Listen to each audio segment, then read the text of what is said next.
ओम नमो भगवते वासुदेवाय। ओम नमो भगवते वासुदेवाय। ओम नमो भगवते वासुदेवाय। ओम अज्ञानतिमिरान्धस्य ज्ञानाञ्जनशलाकया चक्षुरुन्मिलितं येन तस्मै श्रीगुरवे नमः। श्रीचैतन्यमनोभीष्टं स्थापितं येन भूतले स्वयं रूपकदामयीं ददाति स्वपदान्तिकं। वन्देऽहं श्रीगुरो श्रीयुतपदकमलं श्रीगुरून् वैष्णवांश्च। ये रूपं साग्रजातं सागररघुनाथान्वितं तं सजीवं साद्वैतं सावधूतं परिजनसहितं कृष्णचैतन्यदेवं श्री राधा कृष्ण पादान सागण ललिता श्री विशाखान्वितांश्च। हे कृष्ण करुणा सिंधु दीनबंधु जगत्पते गोपेशा गोपिका कांता राधा कांता नमोस्तुते। तप्त कांचन गौरांगी राधे वृंदावनेश्वरी वृषभानुसुते देवी प्रणमामि हरिप्रिये। वाञ्छाकल्पतरुभ्यश्च कृपा सिन्धुभ्येव च पतितानां पावनेभ्यो वैष्णवेभ्यो नमो नमः। जय श्री कृष्ण चैतन्य प्रभु नित्यानंद श्री अद्वैत गदाधर शिवासादि गौरभक्तवृंद। हरे कृष्ण कृष्ण कृष्ण हरे हरे हरे राम राम राम हरे।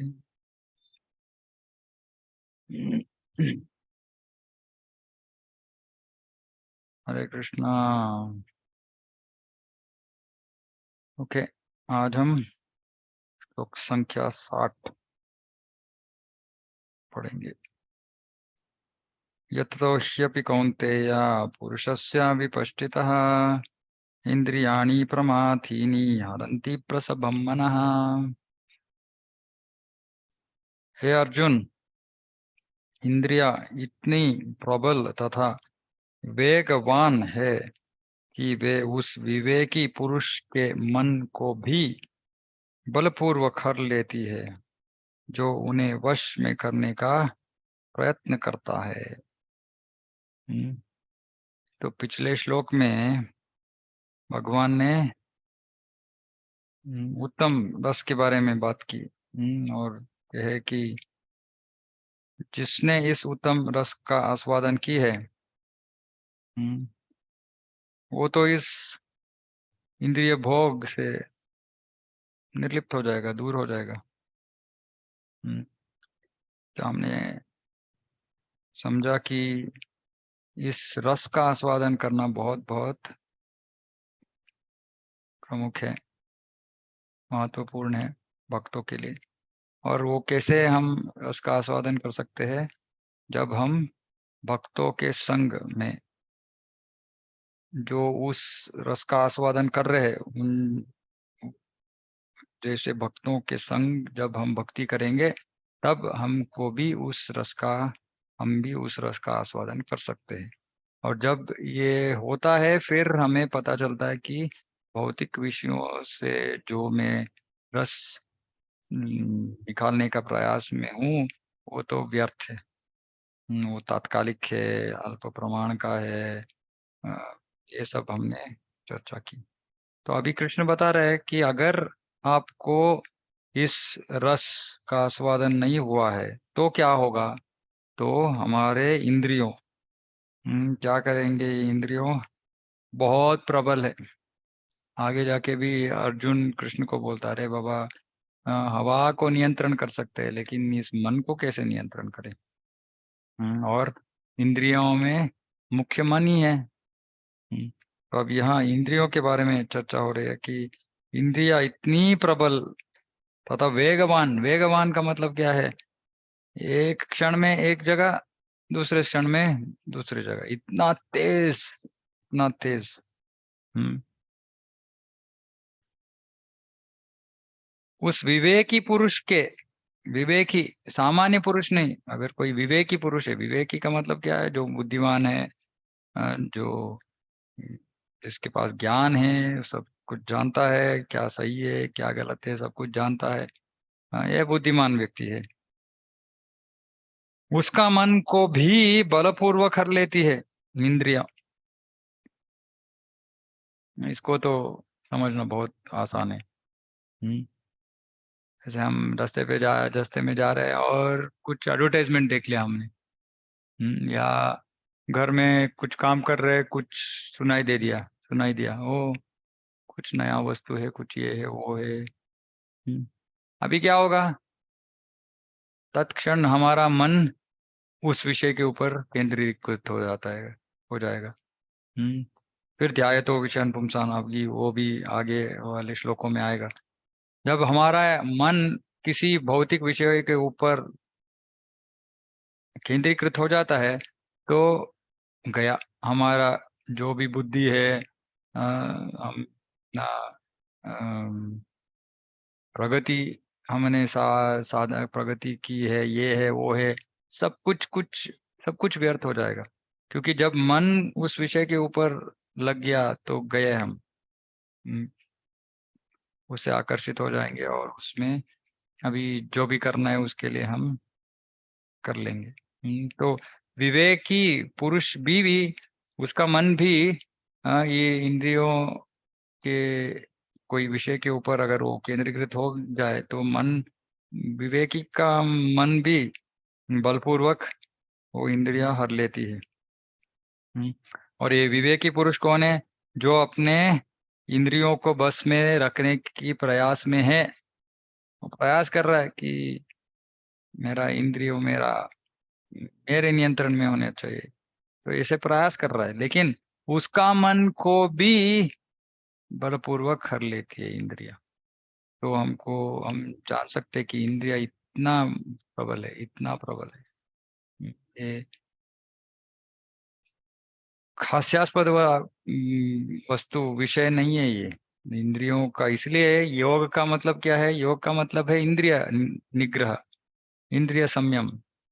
इंद्रियों को निग्रह करना है, उनके ऊपर नियंत्रण लाना है। हाँ, वही इस योग का विषय यही है, इंद्रियों का निग्रहण। तो यहाँ बता रहे कि ये तो इंद्रियां हमारे बस से बाहर है। हमारे बस का मतलब कौन है? ये हम कौन है?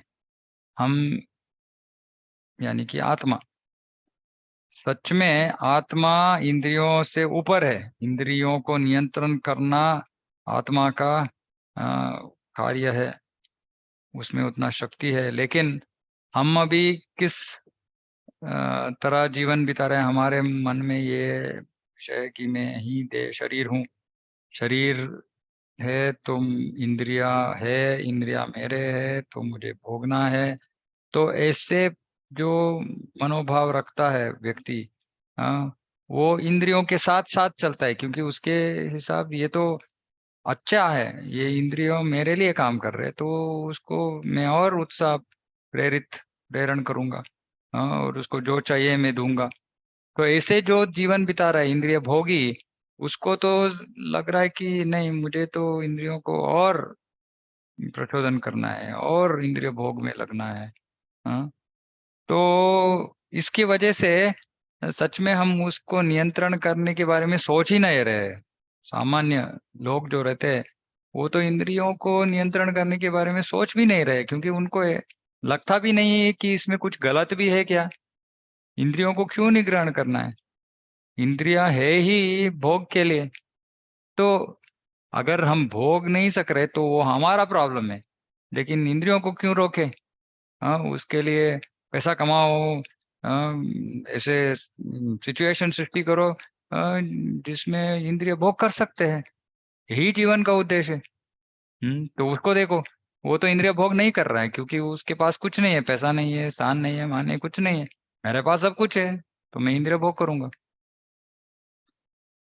तो लोगों को ये भी नहीं जानते कि इंद्रियों को निग्रहण करना है, क्यों करना है, पता नहीं।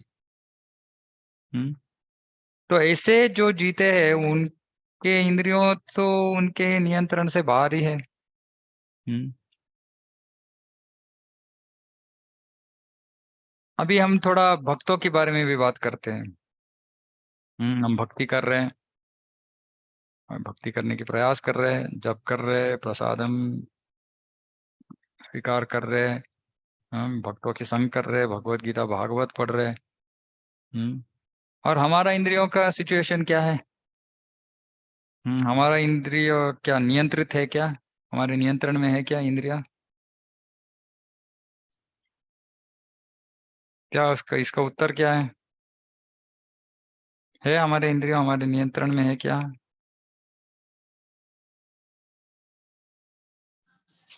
नहीं प्रभु। नहीं है, हमारे इंद्रियों हमारे बस में नहीं है। तो हम तो सब कुछ ठीक ही कर रहे हैं ना, जो बताया गया है वही कर रहे हैं। हम्म फिर भी हमारे इंद्रिय हमारे नियंत्रण में नहीं। इससे हम समझ सकते हैं कि इंद्रिय कितनी प्रबल है, बहुत प्रबल है। क्यों हमारे नियंत्रण में नहीं आ रहे हैं? क्योंकि हम्म, जन्म जन्मों से हम इस इंद्रिय भोग में डूबे हैं। तो अभी एक जन्म में अ, थोड़ा समय में हम इससे बाहर नहीं आ सकते। तो ये हमारा बद्ध स्थिति है, कंडीशन स्टेट, बद्ध स्थिति। तो बद्ध स्थिति में इंद्रिय साधारण रूप से भोगने का प्रयास में है। हम्म तो इसीलिए इसके लिए भी एक ही परिहार है। विषया विनिवर्तन्ते निराहार से देहना, ये रसवर्जम, ये उन्नत रस का आस्वादन करना है हमें। और जब हमारे इंद्रियों हमारे हमको यहाँ इधर उधर खींचती है, तो हमको हमको सोचना पड़ेगा कि ये क्या है, ये क्यों मुझे खींच रही है, और मैं क्यों इससे खींचा जा रहा हूँ, क्यों, क्या है चीज है। और आंख का कुछ देखने का चीज है, क्या है, सौंदर्य है, सौंदर्य से मैं आकर्षित हूँ। अरे लेकिन हमने तो पिछले क्लास में कृष्ण का सौंदर्य को देखा, इससे तो बड़ा सौंदर्य और कुछ है ही नहीं, श्रेष्ठ सौंदर्य। तो मैं क्यों इस तुच्छ सौंदर्यता से मैं आकर्षित हो रहा हूँ?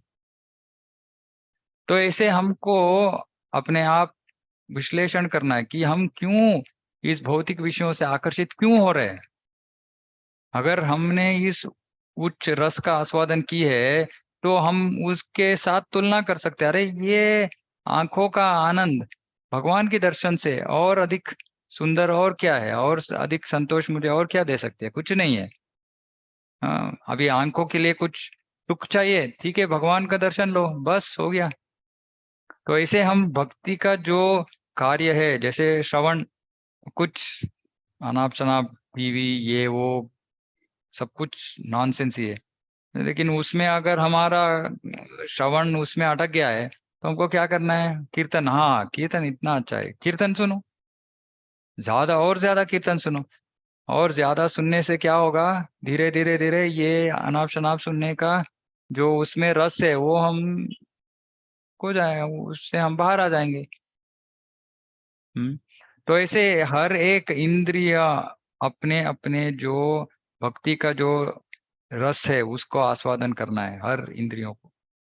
तब इंद्रिया ये नीचे वाले ये तुच्छ इंद्रिय भोग के विषयों में लगेंगे नहीं। तो ये तो पहली बात है, प्रैक्टिकल, कि हमको इंद्रियों को ऐसे भक्ति में लगाना है और उस रस का आस्वादन करना है। तभी हमको पता चलेगा कि ये तो लो क्लास है, ये भौतिक संसार का जो ये रस है ये तो लो क्लास है, ये हाई क्लास है। इसे मुझे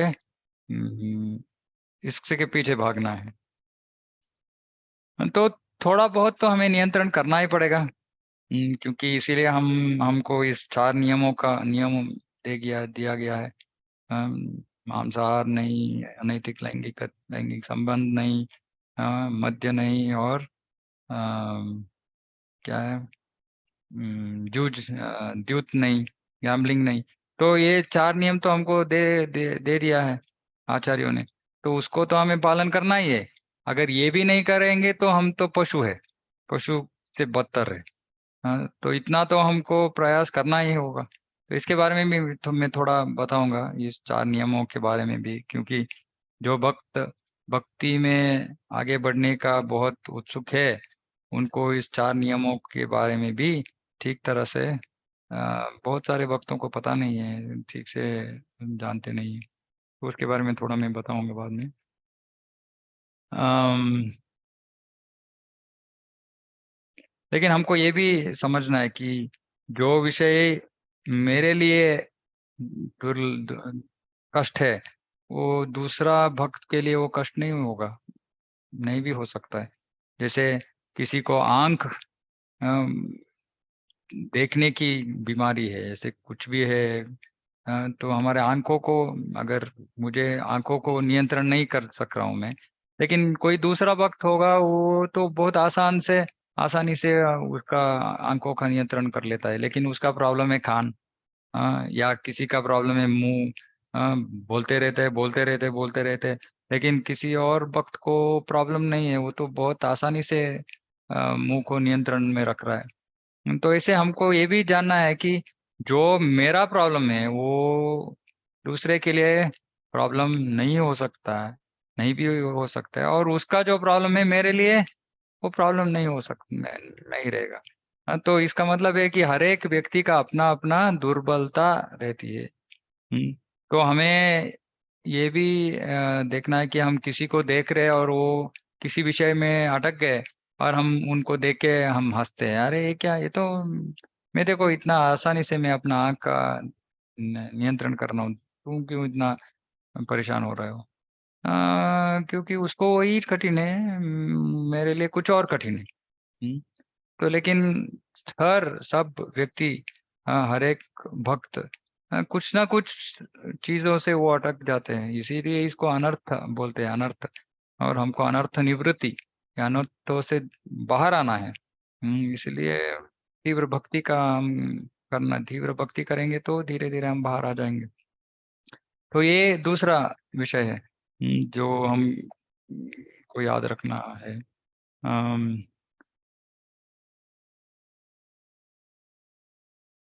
हम्म, लेकिन एक और है कि भक्तों का संग का हम कैसे उसका इस्तेमाल करें इस इंद्रिय भोग के। मुश्किल है ये, इंद्रिय भोग से बाहर निकलना मुश्किल है। लेकिन हम बहुत कष्ट में, हमको नहीं हो रहा है बाहर आने में।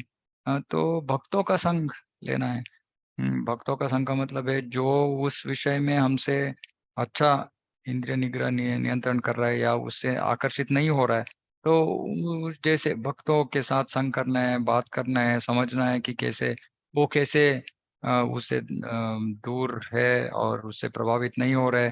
तो इसको जानना है हमें, और उनका मार्गदर्शन लेके हमें भी उस हद तक पहुंचना है। तो यही संघ का असली उद्देश्य है। संघ का मतलब ये नहीं कि हम साथ में आते हैं, कुछ बात करते हैं, हाँ अच्छा अच्छा कैसे हो, अच्छे हो, हाँ ये, हाँ हंसते गाते वापस घर जाते, नहीं। संघ का मतलब है कि मैं इस चीज से अटक गया हूँ भक्ति में, मेरा प्रगति नहीं हो रहा है। और मुझे कुछ सहायता चाहिए। कौन है जो भक्त मेरा सहायता कर सकता है, तो इस सिचुएशन से मुझे बाहर लेके आ सकता है, ये संघ है। सच में ये संघ है। तो हाँ, संघ का उपयोग करना है हमें। और अगर कोई हम देख रहे हैं कोई भक्त डूब रहा है, इसका मतलब है वो कुछ इंद्रियों से इंद्रिय भोग में डूब रहा है, तो हम उसको प्रोत्साहन नहीं करेंगे और चुप भी नहीं रहेंगे। बहुत सारे भक्त सोचते कि नहीं नहीं, वो तो ठीक है, गलत रास्ता पे जा रहा है, लेकिन मैं क्यों कहूँ, मेरा क्या जिम्मेदारी। नहीं, अगर वो हमारे साथ में है, जो भक्त है हमारे संग में भक्त है, तो हमारा जवाबदारी बनता है, रेस्पॉन्सिबिलिटी बनता है कि हम उसको रोके और उसको बाहर आने के लिए मदद करें। तो ये भी महत्वपूर्ण चीज़ है। ये नहीं कि हम, हाँ मेरा तो सब कुछ ठीक चल रहा है, ठीक है मैं आंख बंद कर लेता हूँ। किसी का और कुछ प्रॉब्लम है तो वो अपना उनका प्रॉब्लम है, मेरा प्रॉब्लम नहीं, नहीं ये भी सही नहीं है। तो इस विषय विनिवर्तनते, उच्च रस का आस्वादन बहुत बहुत मुख्य है, यही इस सब विषयों का जड़ है। अगर वो रस हमने आस्वादन की है, तो इस सब इंद्रियों का जो मुश्किलें है, इससे हम बाहर आ सकते हैं। और इसमें चार नियंत्रक तत्व बता रहा था मैं, उसमें बहुत पूर्ण जगत इस एक ही विषय के ऊपर चल रहा है। और वो है ये पुरुष और स्त्री के बीच का जो संबंध है। हम्म, अम, संपूर्ण जगत यहीं अटक गया है। पुरुष स्त्री के प्रति आकर्षित, स्त्री पुरुष के प्रति आकर्षित। हम्म, तो ये बहुत मुश्किल है। इसीलिए भक्तों को भी इसको थोड़ा विशेष रूप से ध्यान देना पड़ेगा। कि हम घर में जो है सब सब कुछ भगवान के सेवक ही है, भक्ति है। तो ऐसे कुछ ये नहीं कि ये मेरा पति है, ये मेरा पत्नी है, इसीलिए मैं तो इतना विशेष प्यार दिखाऊंगा इनके प्रति, नहीं। हमको घर में जो भक्त है उनके साथ कैसे व्यवहार करना है, जैसे बाहर के जो भक्तों के साथ हम जैसे व्यवहार करते उसी तरह व्यवहार करना है घर में भी। कुछ स्पेशलिटी कुछ नहीं है।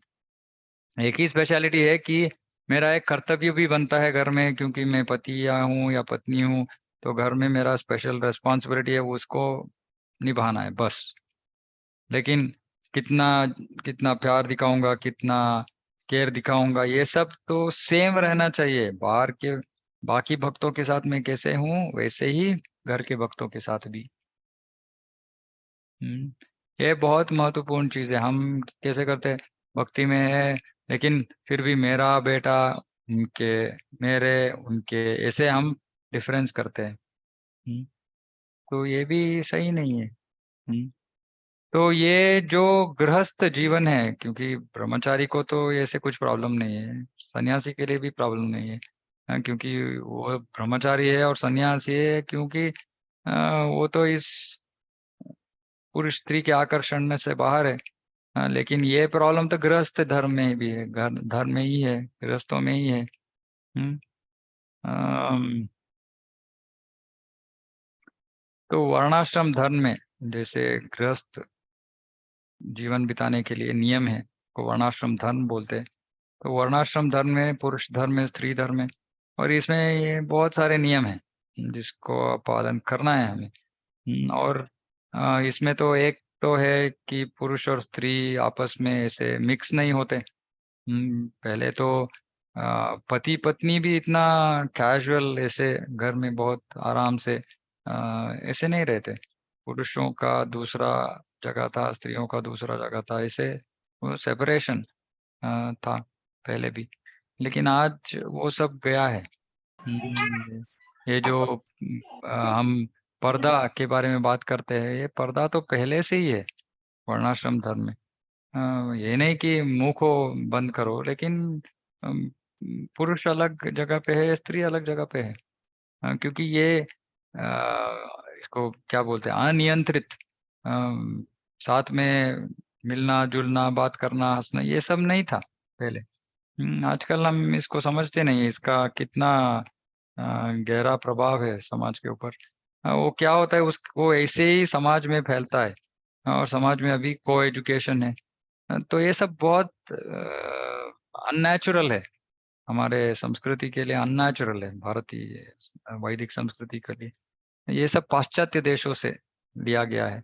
पाश्चात्य, ये ब्रिटिशर्स जब आए उसके बाद में ये सब ज्यादा खराब हो गया, उससे पहले ऐसे नहीं था। तो भक्तों को भी इसके ऊपर थोड़ा ध्यान रखना है, इसीलिए कोई पुरुष भक्त है तो कोई स्त्री भक्त के साथ ऐसे बहुत ज्यादा क्लोजली इंटरेक्ट नहीं करना है। जितना सेवा के लिए चाहिए उतना ही इंटरेक्ट करना है। ये सब प्रभुपाद जी ने ये सब नियम नियम दिया है उन्होंने। और पति पत्नी के बीच का संबंध कैसे होना चाहिए, जैसे मैंने कहा, सिर्फ ये सेवा का मनोभाव है। और किशोरदास बाबा जी महाराज बोलते हैं कि अ, अ, हर सुबह जब हम उठते हैं और हमारे घर में जो भक्त है, पुरुष है तो स्त्री को देखते हैं, स्त्री है तो पुरुष को देखते हैं, और याद करते हैं, ओ ये तो भक्त है, भगवान का भक्त है, तो इसको पहले प्रणाम करेंगे।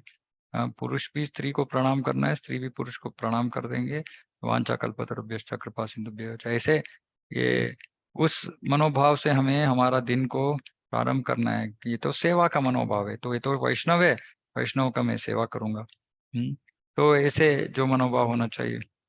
और अम, और ये जो पति पत्नी साथ में आते हैं, ये तो सिर्फ बच्चे के लिए ही, बच्चे पैदा करने की उद्देश्य से ही पति और पत्नी साथ में आ सकते हैं। हाँ, आजकल तो इस कलयुग में, घोर कलयुग है ये।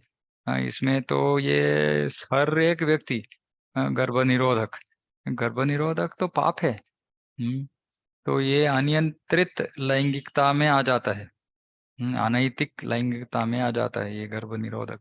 तो ये सब को हमें जानना है कि ये इंद्रिय भोग का चीज नहीं है। ये जो संबंध है इंद्रिय भोग के लिए नहीं है, ये कर्तव्य के लिए है।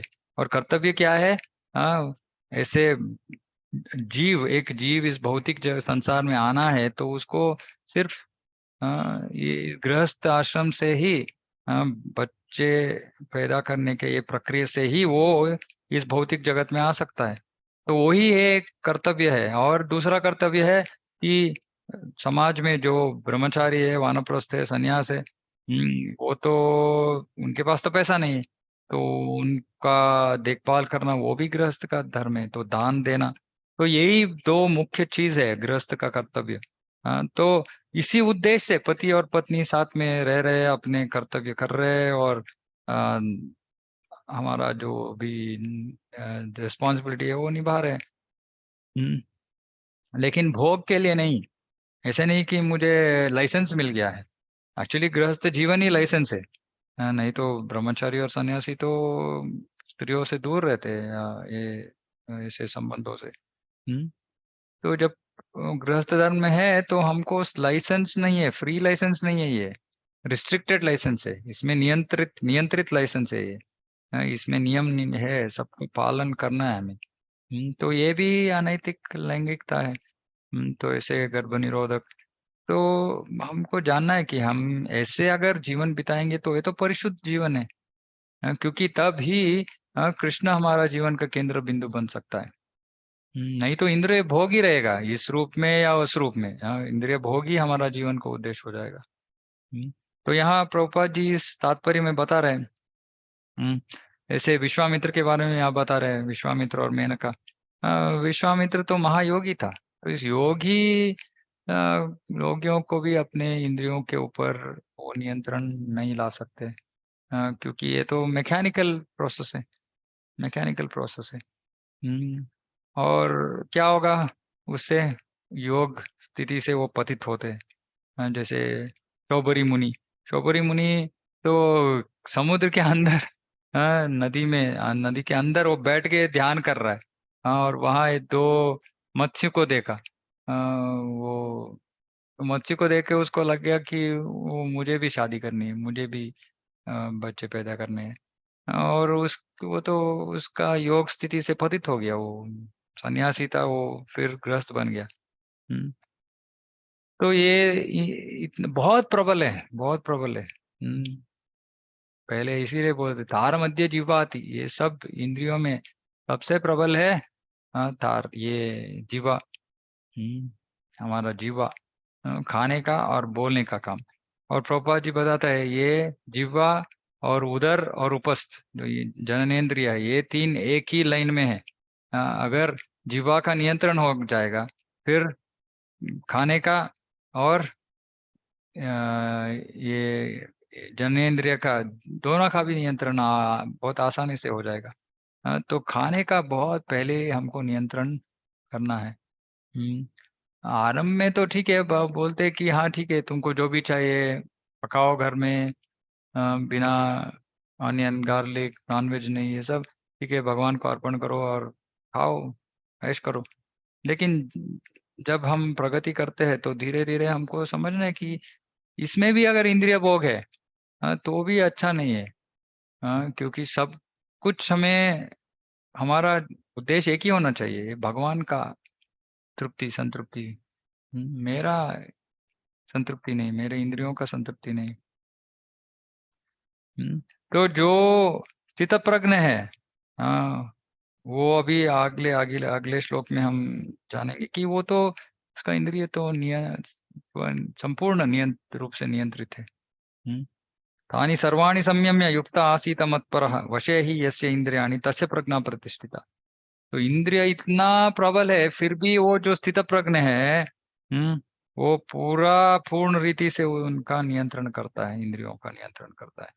और ये दूसरे मार्गों से, दूसरे योग के मार्गों से नहीं होगा। अष्टांग योग, ज्ञानी, ये इनके बस के बात नहीं है। कर्मी तो वो तो कुछ नहीं कर सकता, वो तो सिर्फ भोग ही भोग कर रहा है, तो उसका नियंत्रण का प्रश्न ही नहीं है। लेकिन योगी, हाँ, और ज्ञानी वो भी प्रयास कर रहे हैं अपनी इंद्रियों को नियंत्रण में लाने के लिए, लेकिन वो विफल हो जाते हैं। और सिर्फ एक ही है जो भक्त है, जो अपने इंद्रियों को नियंत्रण में नियंत्रित कर सकता है। तो भक्ति इतना प्रबल है, इतना प्रबल है, कि हमको समझ भी नहीं आता है, समझ में भी नहीं आता है, इतना प्रबल है, इतना आसान है। सिर्फ हम हरे कृष्ण महामंत्र जप कर रहे हैं, प्रसाद हम ले रहे हैं, भगवत गीता भागवत पढ़ रहे हैं, भक्तों की संग कर रहे हैं, लेकिन इतना पावरफुल है वो कि ये जो इंद्रियों का आ, मुश्किल है, नियंत्रण नहीं कर सकते, ये सब जो प्रॉब्लम्स है, सब कुछ हम बहुत आसानी से बहुत आसानी से बाहर आ सकते हैं। लेकिन इसके लिए हमें उस रस का आस्वादन करना है। और एक बार जब हम रस का आस्वादन करते हैं तो उसमें और ज्यादा ज्यादा ज्यादा डूबना है। ऐसे नहीं कि ठीक है थोड़ा मिल गया, ठीक है संतुष्ट हूँ मैं, नहीं। भौतिक विषय में किसी विषय के ऊपर हम संतुष्ट नहीं रहते है ना, और चाहिए, दिल मांगे मोर। हाँ, ऐसे ही करना है हमें, वो आध्यात्मिक विषयों जो जिससे हम रस का आस्वादन कर रहे हैं, और ज्यादा चाहिए, वो कानों के लिए और ज्यादा भगवान का दर्शन चाहिए। कानों के लिए और भगवान का कीर्तन सुनना है, आंखों के लिए और भगवान का दर्शन चाहिए। हमारे लेग्स के लिए हम भगवान के धाम जाएंगे, भगवान के मंदिर जाएंगे। तो ऐसे ज्यादा से ज्यादा हमको भक्ति के कार्यों में हम लगेंगे, तो ऑटोमेटिकली हमारे इंद्रिय इस उन्नत उच्च रस का आस्वादन करेंगे, और इस लो क्लास रस से हम बाहर आ जाएंगे। अगले श्लोक बहुत, एक बहुत अद्भुत, प्रभुपाद जी इसमें तात्पर्य में लिखते हैं अमरीश महाराज के बारे में, वो तो हम अगले क्लास में सुनेंगे। तो इसके साथ हम यही समाप्त करेंगे, किसी का कुछ प्रश्न है तो पूछ सकते हैं।